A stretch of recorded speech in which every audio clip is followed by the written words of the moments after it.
Rồi.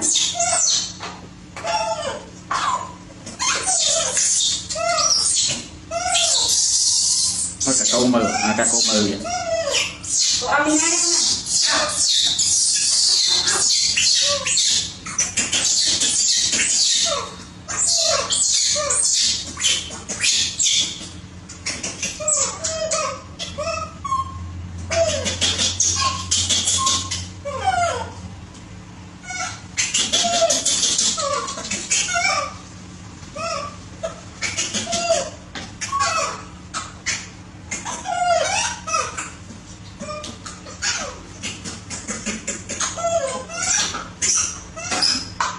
Con nha.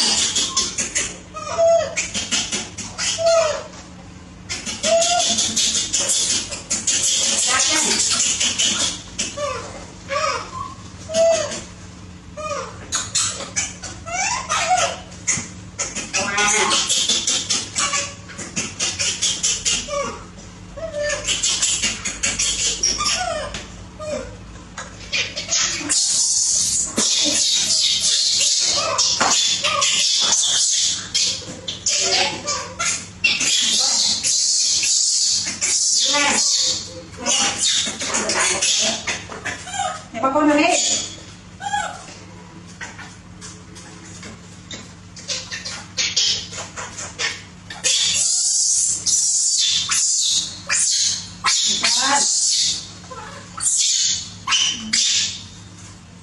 Bên nào kia.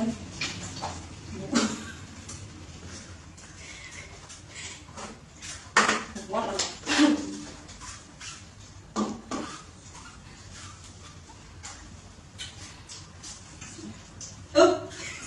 nó đang lên kìa, ngọt bật lại,